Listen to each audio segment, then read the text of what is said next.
এক যে ছিল মিষ্টি মেয়ে ফাতেমা তার নাম, মজার মজার খুনসুটিতে শেখাতো ইসলাম। বাবা মায়ের বাধ্য ছেলে ওমর যে তার নাম, মজার মজার দুষ্টুমিতে সেও শিখাতো ইসলাম। ছোট্ট সোনামণিরা, তোমরাও যদি ফাতেমা ওমরের সাথে ইসলাম শিখতে চাও তাহলে এক্ষুনি আমাদের চ্যানেলটি সাবস্ক্রাইব করে দাও। ভয়াবহ বন্যায় পানিবন্দী লাখো মানুষ, চলছে দুর্গম এলাকায় আটকে পড়াদের নিরাপদ আশ্রয় আনার লড়াই তীব্র হচ্ছে। আসসালামু আলাইকুম আপুজান, টিভিতে কি দেখছেন? ওয়ালাইকুম আসসালাম মা ফাতেমা। টিভিতে আমি বন্যার খবর দেখছি। বন্যার খবর দেখে খুব কষ্ট পেলাম মা। আমাদের দক্ষিণ অঞ্চলে ফেনী, নোয়াখালী, হবিগঞ্জ বন্যায় প্লাবিত হচ্ছে। মানুষের যে কি দুর্দশা। আপুজান, তাহলে তো সেখানকার মানুষজন অনেক কষ্টে আছে। তারা এখন কোথায় আশ্রয় নিয়েছে?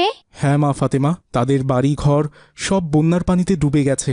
তারা কেউ কেউ আশ্রয় কেন্দ্রে, আবার কেউ রাস্তায় আশ্রয় নিয়েছেন। কি বলছেন কি আপুজান? তাহলে তাদের গৃহপালিত পশু পাখির কি হচ্ছে? হ্যাঁ মা, অনেকের তো গরু ছাগল পানিতে ভেসে গেছে। আবার কেউ কেউ তাদের গরু ছাগলকে উঁচু আশ্রয় কেন্দ্রে নিয়ে গেছে। আসসালামু আলাইকুম আব্বুজান, ফাতেমাকে কি বলছিলেন? বাবা ওমর, আমাদের দেশে ভয়ঙ্কর বন্যা দেখা দিয়েছে। বন্যার পানিতে ফেনী, নোয়াখালী, হবিগঞ্জ পুরো ডুবে গেছে। ভারত থেকে আকাঙ্ক্ষিক পানি আসাতে এই বন্যা সৃষ্টি হয়েছে। টিভিতে এই খবরই দেখছিলাম। ফাতেমাকেও এই বন্যা সম্পর্কেই বলছিলাম। আব্বুজান, তাহলে তো সেখানকার মানুষজন খুবই কষ্টে আছে। আমাদের তো উচিত তাদেরকে সাহায্য করা। হ্যাঁ বাবা ওমর, ঠিক কথাই বলেছ। আমাদের বন্যায় আক্রান্ত মানুষদের পাশে দাঁড়াতে হবে, কিন্তু এতগুলো বন্যাক্ত পরিবারকে একা সাহায্য করতে পারবো না। আব্বুজান, আমার মাথায় একটি বুদ্ধি এসেছে। আমরা যদি মহল্লা থেকে ডোনেশন তুলে বর্ণাঢ্য মানুষের পাশে দাঁড়াই তাহলে কেমন হবে? হ্যাঁ বাবা ওমর, খুব ভালো সিদ্ধান্ত নিয়েছো। এ সময় আমাদের হাত গুটিয়ে বসে থাকলে চলবে না, অবশ্যই তাদেরকে সাহায্য করতে হবে। আমাদের নবী করিম সাল্লাল্লাহু আলাইহি ওয়াসাল্লাম বলেছেন, পৃথিবীর যে কোনো প্রান্তে আমাদের মুসলিম ভাইয়েরা বিপদে পড়ুক না কেন, আমাদেরকে তাদের বিপদে ঝাঁপিয়ে পড়তে হবে। তাহলে বাবা ওমর, তুমি আর তোমার বন্ধুরা মিলে ডোনেশন তোলা শুরু করো। আমার কাছে 1 লক্ষ টাকা আছে। আমি এই 1 লক্ষ টাকা তোমায় দিয়ে দিচ্ছি। ধন্যবাদ আব্বুজান। ইনশাআল্লাহ আমরা সবাই বর্ণাঢ্য মানুষের পাশে দাঁড়াবো। ফাতেমা, যাও ডোনেশন বক্স নিয়ে আসো। এরপর ফাতেমা গিয়ে ডোনেশন বক্স নিয়ে এলো, আর সেই ডোনেশন বক্সে তার বাবার দেওয়া 1 লাখ টাকা রেখে তারা 2 ভাই বোন ডোনেশন বক্স নিয়ে বাহিরে বেরিয়ে পড়লো। প্রথমে তারা তাদের বন্ধুদের কাছে চলে গেল।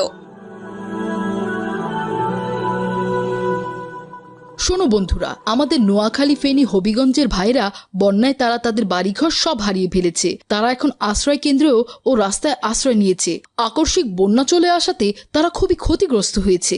আমাদেরকে যে সকল মুসলমান ভাইদের পাশে দাঁড়াতে হবে, তাই আমি এই ডোনেশন বক্সটি ব্যবস্থা করেছি। আমার আব্বুজান আগেই এই বন্যাক্ত ক্ষতিগ্রস্ত মানুষদের জন্য 1 লাখ টাকা দান করেছেন।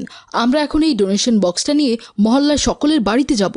এতে তোমাদের মতামত? হ্যাঁ হ্যাঁ ওমর ভাইয়া, খুব ভালো সিদ্ধান্ত নিয়েছো। আমরাও টিভিতে দেখেছি বন্যায় লক্ষ্মীপুর, ফেনী, হবিগঞ্জের মানুষরা খুবই বিপদের মধ্যে আছে। আমরা সকলেই বন্যাক্ত ক্ষতিগ্রস্ত মানুষদের পাশে দাঁড়াবো। চলো ভাইয়া, ডোনেশনের বক্স নিয়ে চলো। আচ্ছা ঠিক আছে, আমরা তাহলে এখন একটি স্লোগান ধরছি। তোমরা আমাদের সাথে স্লোগান ধরো।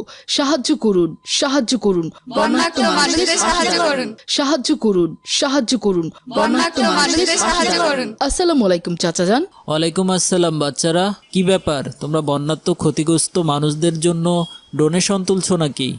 হ্যাঁ চাচাজান, আমাদের দক্ষিণবঙ্গের ভাই বোনেরা খুবই বিপদে আছেন। আমাদেরকে যে তাদের পাশে দাঁড়াতেই হবে, তাই আমরা বন্যাক্ত ক্ষতিগ্রস্ত লোকেদের সাহায্যের জন্য ডোনেশন তুলছি। আপনি কিছু সাহায্য করুন চাচা। হ্যাঁ হ্যাঁ বাবারা, তোমরা খুব ভালো উদ্যোগ নিয়েছো। তোমরা এক কাজ করো, কেউ আমার সাথে আমার বাসায় চলো। আমিও বন্যাত্মদের জন্য 2 লাখ টাকা ডোনেশন দিতে চাই। মাশাআল্লাহ। এরপর রমজান ব্যাপারী মাহাদিকে টাকা দেওয়ার জন্য নিয়ে গেল। এভাবেই ফাতেমা, ওমর, মাইসা, মালিহা, মিলি, মাহাদি, সায়েম এরা সবাই মিলে ঘুরে ঘুরে বন্যার্তদের জন্য ডোনেশনের টাকা তুলতে লাগলো। বন্ধুরা, সারাদিন তো বর্ণাঢ্য মানুষদের জন্য ডোনেশন তুললাম, এখন এই টাকাগুলোকে গুনতে হবে। মাহাদি, তোমার ওখানে কত টাকা আছে? আমার এখানে তো 7 লাখ আছে। আর আমার এখানে তো 4 লাখ টাকা, মোট 15 লাখ টাকা উঠেছে। এখন চলো সবাই, এখন আব্বুজানের কাছে যেতে হবে। আব্বুজানের কাছে গিয়ে বলবো বর্ণাঢ্য মানুষদের জন্য কি কি উপকরণ কিনতে হবে। হ্যাঁ হ্যাঁ ওমর, চলো। চাচা যান খুব ভালো বলতে পারবেন। এরপর ওরা সবাই মিলে আব্দুর রহমানের কাছে চলে গেল। আসসালামু আলাইকুম আব্বুজান। ওয়ালাইকুম আসসালাম বাবা, তুমি ডোনেশনের টাকা তুলেছো? হ্যাঁ আব্বুজান, মোট 15 লক্ষ টাকা উঠেছে। বাহ, বেশ ভালো টাকাই তো উঠেছে।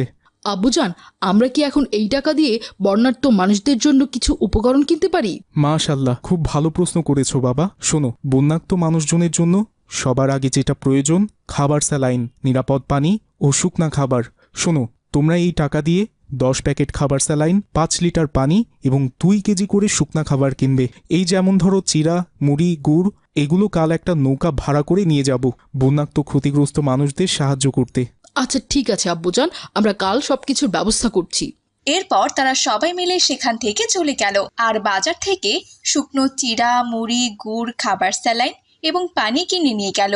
তারপর সেগুলো তারা একটা করে প্যাকেট করতে লাগলো। এভাবে তারা পুরো 1000 প্যাকেট করে ফেললো। চাচা যান, আমাদের প্যাকেট রেডি। ধন্যবাদ। তাহলে কাল তোমরা সকালে সকালে চলে এসো, আমরা কাল ট্রাক ভাড়া করে নিয়ে ফেনীর উদ্দেশ্যে রওনা দিব। আজ তাহলে তোমরা যাও। এরপর তারা নিজেদের বাড়িতে চলে গেল।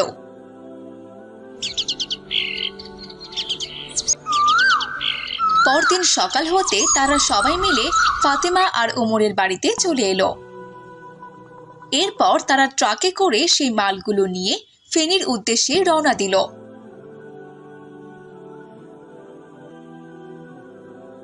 এরপর ফেনীতে নেমে তারা একটি নৌকা ভাড়া করে বন্যাক্ত মানুষদের সাহায্যের জন্য রওনা দিল।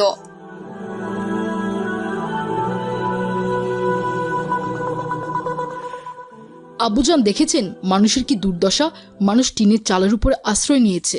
হ্যাঁ বাবা, বন্যায় সবচেয়ে ভয়ঙ্কর প্রাকৃতিক দুর্যোগ হলো বন্যা। চলো, আমাদের এখন রাস্তার দিকে যেতে হবে, সেখানে অনেক মানুষজন আছে। সম্মানিত এলাকাবাসী, আসসালামু আলাইকুম। আমরা জানি আপনারা এখন কঠিন সময় পার করছেন। আমরা আপনাদের সাধ্যমতো আপনাদের সাহায্য করার চেষ্টা করছি। আপনারা শুকনো খাবার ও নিরাপদ পানি খাবেন। কোনোভাবে বন্যার সময় টিউবওয়েলের পানি খাবেন না। আর আশেপাশে খেয়াল রাখবেন, কারণ বন্যার সময় সাপের উপদ্রব বেড়ে যায়। সাপ উঁচু জায়গা থেকে এসে আপনাদের ক্ষতি করতে পারে। তাই আপনাদের গবাদি পশু পাখিগুলোকে উঁচু জায়গায় নিয়ে যান। বন্যা একটি প্রাকৃতিক দুর্যোগ। সবাই মিলে এই বন্যার মোকাবেলা করতে হবে আর ধৈর্য ধরতে হবে। মহান আল্লাহ তাআলাকে ডাকতে হবে। আল্লাহ তাআলাই পারবেন আমাদের সবাইকে এই বিপদ থেকে বাঁচাতে।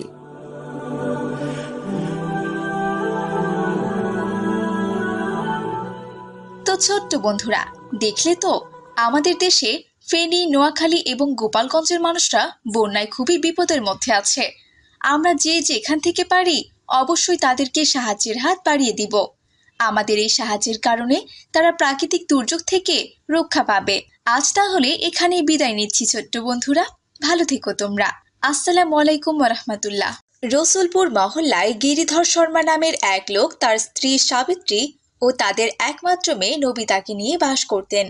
ওই মহল্লায় বেশিরভাগ মুসলিম পরিবার বাস করলেও গিরিধর শর্মা ছিল একমাত্র হিন্দু পরিবার। কিন্তু গিরিধর শর্মা ওই মহল্লায় মুসলিম পরিবারগুলোর সাথে অনেক বছর থেকেই বাস করে আসছে।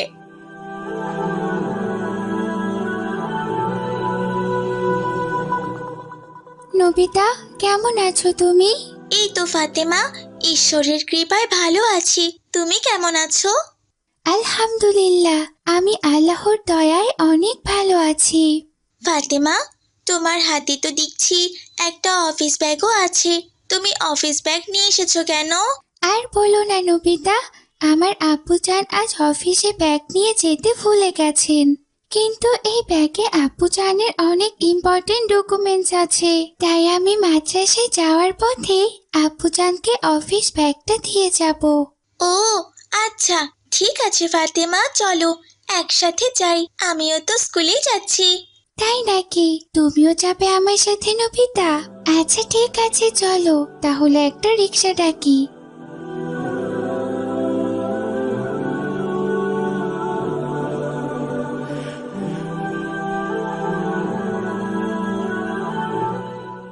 আসসালামু আলাইকুম আব্বুজান।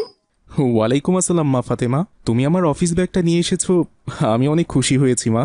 অফিস ব্যাগটা বাসায় রেখে এসে আমি কি যে বিপদে পড়েছিলাম, এক্ষুনি আবার আমাকে বাসায় যেতে হতো। খুবই ভালো করেছো মা। আরে এ কি, নবিতাও এসেছে দেখেছি। তা কেমন আছো নবিতা মা? ভগবানের কৃপায় আমি ভালো আছি চাচা যান। আপনি কেমন আছেন? আলহামদুলিল্লাহ মা, আল্লাহর রহমতে আমিও ভালো আছি নবিতা। আপুজান, আমরা তাহলে এখন আসি। আমার মাদ্রাসা আর নবিতার স্কুলে যেতে দেরি হয়ে যাচ্ছে। আচ্ছা ঠিক আছে মা, সাবধানে যেও তোমরা। এরপর নবিতা আর ফাতেমা সেখান থেকে যে যার স্কুল মাদ্রাসায় চলে গেল। এভাবেই বেশ সুখে শান্তিতে ওই মহল্লায় হিন্দু মুসলিমদের দিন কাটছে। একদিন হঠাৎ করেই বাংলাদেশে কোটা বৈষম্য নিয়ে আন্দোলন শুরু হলো। সেই আন্দোলনে লাখ লাখ ছাত্র জনতা অংশগ্রহণ করেছে, কিন্তু জালিম সরকার ছাত্র জনতার ন্যায্য দাবির বিপক্ষে গিয়ে নির্বিচারে গুলি করে ছাত্র জনতাকে হত্যা করতে লাগলো। কিন্তু ছাত্র জনতার প্রখর আন্দোলনের মুখে স্বৈরাচারী জালিম সরকার দেশ ছেড়ে পালিয়ে গেল। ফাতেমা, ফাতেমা! কি ব্যাপার নবিতা? তোমাকে দেখে মনে হচ্ছে তুমি খুব ভয়ে আছো। কি হয়েছে তোমার? হ্যাঁ ফাতেমা, আমাদের সরকার তো তীব্র ছাত্র আন্দোলনের মুখে পড়ে পদত্যাগ করেছেন, কিন্তু এখন আমাদের সংখ্যালঘু জনগোষ্ঠীর কি হবে এ নিয়ে তো ভীষণ চিন্তায় পড়ে গেছি ফাতেমা। কি বলছো নবিতা? এ নিয়ে ভয়ের কি আছে? সরকার চলে গেছে, তাতে তুমি ভয় পাচ্ছ কেন? ফাতেমা, আমাদের হিন্দু আত্মীয় স্বজনরা বলা বলি করছে যে এখন নাকি আমাদের উপর খুব জুলুম আর অত্যাচার করা হবে। এরই মধ্যে যে অত্যাচার শুরুও হয়ে গেছে, পূর্বেও নাকি এমনটা হয়েছিল। আমরা অত্যাচারিত হতে চাই না ফাতেমা। আমার তো এইসব কথা ভেবে খুব কান্না পাচ্ছে।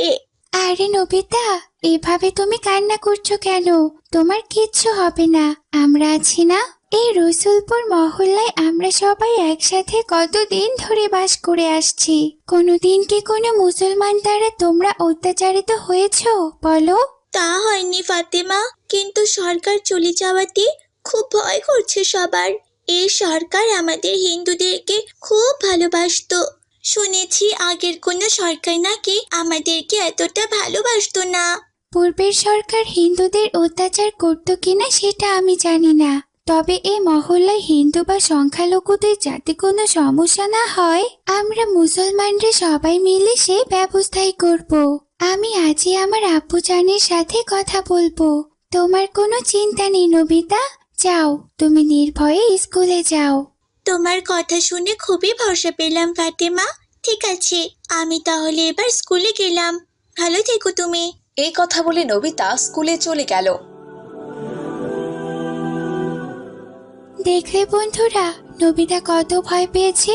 ও ভেবেছে এই মহল্লায় ওরা একমাত্র হিন্দু পরিবার বলে সব মুসলমান পরিবার ওদের অত্যাচার করবে।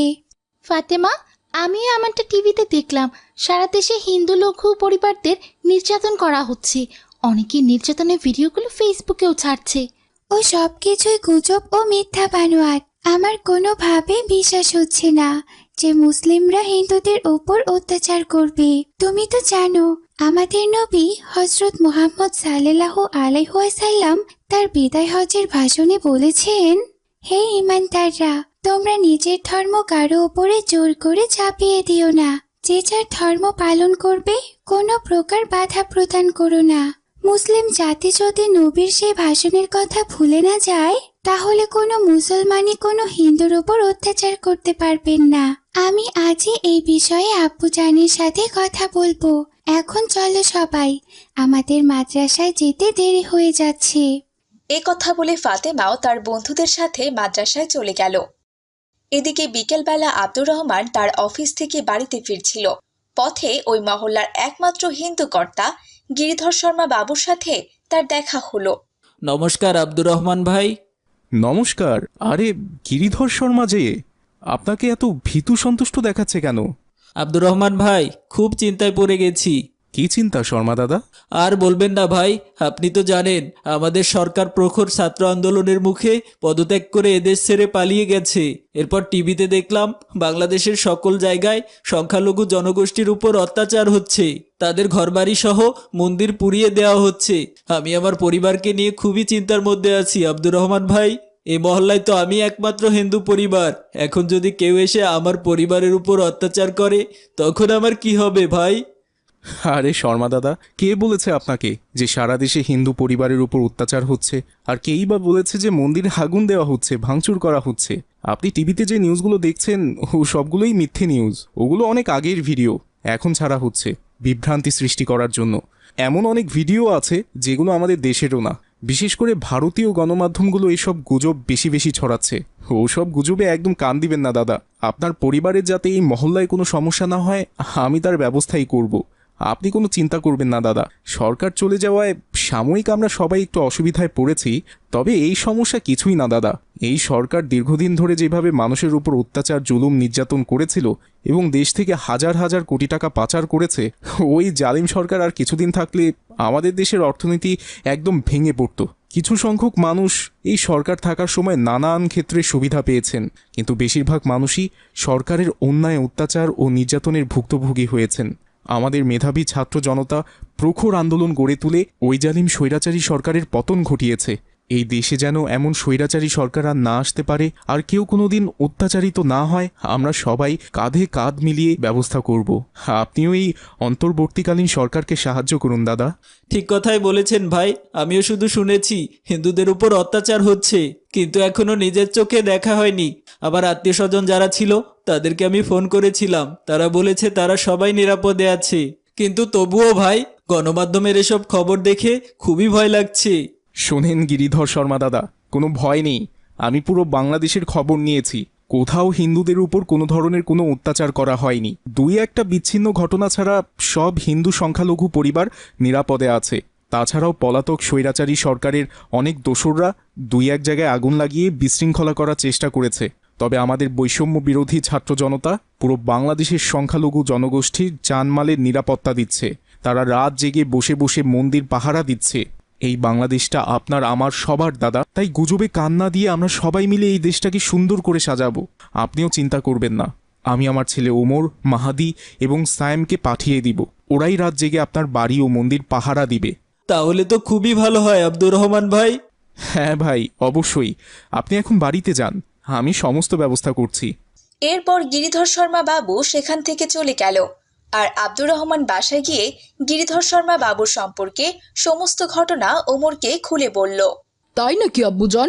তাহলে তো গিরিধর শর্মা কাকা খুবই চিন্তার মধ্যে আছেন। হ্যাঁ আব্বুজান, নবিতাও আমাকে এ বিষয়ে বলেছে। নবিতার কথা শুনে আমার মনে হয়েছে ও ভীষণ চিন্তায় আছে।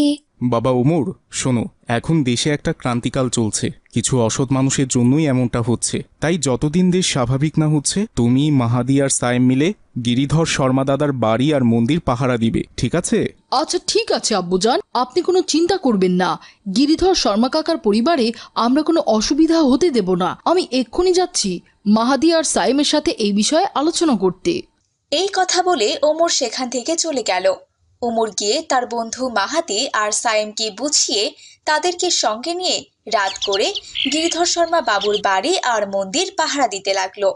গিরিধর শর্মা মুসলিমদের এমন আন্তরিকতা দেখে খুবই খুশি হলেন। এরপর থেকে তার পরিবার নির্ভয়ে ওই মহল্লায় জীবনযাপন করতে লাগলো। তো ছোট্ট বন্ধুরা, বুঝলে তো, আমাদের দেশে কিন্তু এখন ক্রান্তিকাল চলছে। সরকার পালিয়ে যাওয়াতে সংখ্যালঘু জনগোষ্ঠীরা অনেক ভয়ে আছে। সমাজের কোনো খারাপ মানুষের দ্বারা যাতে কোনো সংখ্যালঘুদের সমস্যা না হয় তার খেয়াল আমাদেরই রাখতে হবে। তোমরা তোমাদের গ্রাম বা মহল্লা একসাথে প্রতিরোধ গড়ে তুলবে। মনে রাখবে, সংখ্যালঘুরা আমাদের ভাই বোন, তাদেরকে আমরা কোনোভাবেই অত্যাচারিত হতে দেব না। এইটা আমাদের ইসলামের কোনো শিক্ষা নয়। আর যদি কোনো দুষ্কৃতিকারী এমন কোনো ঘটনা ঘটাতে আসে, তাহলে মহল্লার সবাই মিলে তাকে পুলিশে ধরিয়ে দিবে।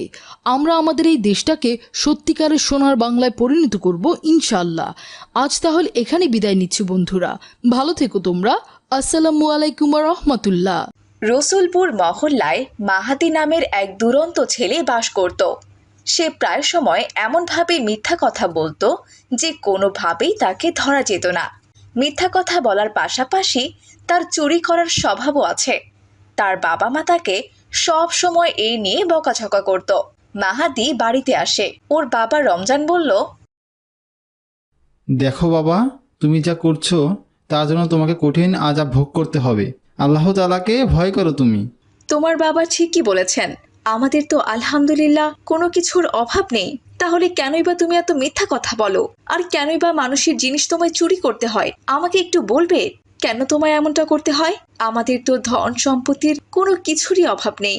তুমি যখন যেটা চাও তখন সেটাই পাও। যা আছে সব সময় তা নিয়ে শুকরিয়া আদায় করবে, বুঝেছো? মা, তোমাদেরকে কে বলেছি আমি মিথ্যা বলি? আমি কখনোই কারো জিনিস চুরি করি না। সবকিছু সবার কাছে জিজ্ঞেস করেই নেই। মাহাদি, তুমি আবারও মিথ্যা কথা বলছো। সেদিনই তো তুমি তোমার বাবার পকেট থেকে 20 টাকা চুরি করেছো। নিজের বাবার পকেট থেকে 20 টাকা নিয়েছি, এটা কেউ চুরি বলে? তুমি 20 টাকা নিয়েছো সেটা আমাদের না জানিয়ে তুমি টাকাটা আমাদের বলে নিতে পারতে, নিজ হাতেই না হয় নিতে, কিন্তু অন্তত তুমি এটা বলতে পারতে যে বাবা টাকাটা আমি নিচ্ছি। যেহেতু তুমি টাকাটা না বলে নিয়েছো আর তোমাকে টাকার কথা জিজ্ঞেস করাতে তুমি মিথ্যে বলেছো, তাহলে এটা তো নিঃসন্দেহে চুরি বলে। ঠিক আছে ঠিক আছে, আমি আর তোমাদের কাছ থেকে কখনোই কোনো জিনিস চাইবো না। এই কথা বলে মাহাদি রাগ করে বাড়ি থেকে বেরিয়ে গেল। আমি সব সময় যা করি তাই নিয়েই বাবা মার সমস্যা। আর আমি যদি মিথ্যেও বলে থাকি সেটা তো খুব ভালোভাবেই বলি, যেন কেউ আমাকে ধরতে না পারে। আর আমাকেও ধরা এত সহজ না, আমাকে কেউ কখনোই সহজে ধরতে পারবে না। যাই, মন মেজাজ ভালো নেই, মেজাজ ঠিক করার জন্য রহমত চাচার দোকান থেকে কিছু খাওয়া যায় কিনা দেখি। আসসালামু আলাইকুম চাচা যান। ওয়ালাইকুম আসসালাম। কি ব্যাপার মাহাদি, কিছু লাগবে?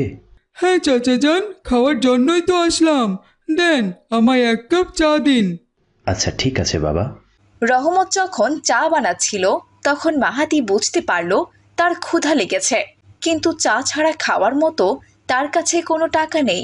তাই সে মনে মনে ভাবল কি করে রহমতের দোকান থেকে একটা রুটি চুরি করে খাওয়া যায়। এই দোকানে তো রুটি অনেকগুলো ঝোলানো আছে, যদি দোকান থেকে কোনোভাবে একটি রুটি চুরি করে নেওয়া যায় তবে এই দোকানদার রহমত চাচা টেরও পাবে না। এরপর মাহাদি উঠে দাঁড়ায় আর রুটিগুলো হাত দিয়ে দেখতে থাকে। চাচা যান, রুটিগুলো তো অনেক ফ্রেশ মনে হচ্ছে। হ্যাঁ বাবা মাহাদি, আমি আজই আনিয়েছি। তুমি কি খাবে? না চাচা যান, আমার কাছে তেমন টাকা নেই। দেখতে খুব ফ্রেশ মনে হলো, তাই শুধু জিজ্ঞাসা করলাম। বাবা, তুমি না হয় বিকালে এসে টাকাটা দিয়ে যেও, এখন না হয় একটা খেয়ে নাও। না চাচা যান, আমার বাবা বাকিতে খাওয়া পছন্দ করেন না।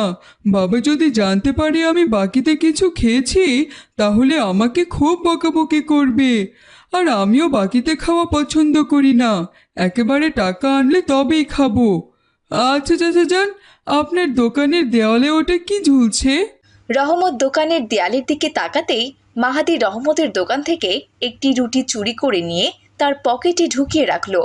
রহমত তার দিকে ফিরে তাকিয়ে বলল, কই বাবা মাহাদি, আমি তো এখানে কিছুই দেখতে পাচ্ছি না। ও আচ্ছা চাচা যান, আমি ভেবেছিলাম ওটা একটা আরশোলা, পরে দেখলাম ওটা একটা ময়লা। দিন চাচা যান, তাড়াতাড়ি চাটা বানিয়ে দিন, চা খেয়ে বাড়িতে ফিরে যাই, বাড়িতে অনেক কাজ আছে। এরপর রহমত চা বানিয়ে মাহাদিকে চা খেতে দিল। মাহাদি কোনো রকমে অর্ধেক চা খেয়ে দোকান থেকে যেতে লাগলো।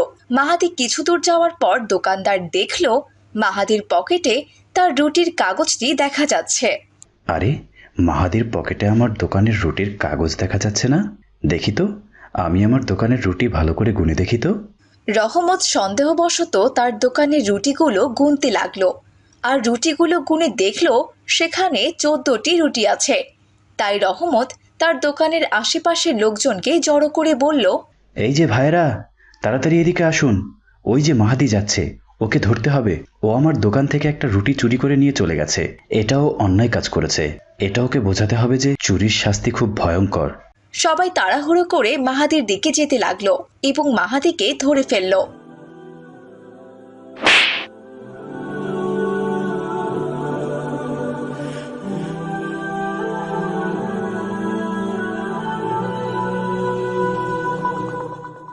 আরে এ তোমরা কি করছো? ওকে এভাবে মারছো কেন? আর বলবেন না ভাইজান, এই মাহাদি আমার দোকান থেকে একটি রুটি চুরি করে নিয়ে পালাচ্ছিল। এই মাহাদি খুব মিথ্যে কথা বলে আর মানুষের জিনিস চুরি করে। আচ্ছা আচ্ছা, আপনারা সবাই শান্ত হন, আর মাহাদিকে আপনারা সবাই ছেড়ে দিন। ও ছোট মানুষ, ওকে এত মারধর করা ঠিক হয়নি। ওকে আমি দেখে নিচ্ছি, আপনারা এখান থেকে যান তো। না না, আমি ওকে শাস্তি না দিয়ে এখান থেকে যাব না। আচ্ছা রহমত ভাই, মাহাদি আপনার দোকান থেকে কয়টা রুটি চুরি করেছিল? সেই কয়টা রুটির দাম আমি দিচ্ছি। এরপর আব্দুর রহমান দোকানদারের রুটির দাম দিয়ে দিল। এরপর তারা সবাই সেখান থেকে চলে গেল। এরপর আব্দুর রহমান মাহাদিকে বলল, তুমি রমজান ভাইয়ের ছেলে মাহাদি না? তুমি এমন চুরি চামারি করো কেন বাবা? তোমার বাবার তো অনেক সয় সম্পত্তি আছেন, আল্লাহর রহমতে তোমাদের তো কোনো অভাব নেই। তাহলে তুমি কেন চুরি করো, আর কেনই বা এত মিথ্যে কথা বলো? এরপর মাহাদি কোনো কথার উত্তর না দিয়ে চুপচাপ মাথা নত করে বসে রইল। তখন আব্দুর রহমান বলল, দেখো মাহাদি, তুমি যেটা করছো সেটাই সবচেয়ে বড় অন্যায়। মিথ্যে বলা মহাপাপ, এটা আমরা ছোটবেলা থেকেই জানি। কিন্তু কেন এই মহাপাপ তুমি কি সেটা জানো? না চাচা যান।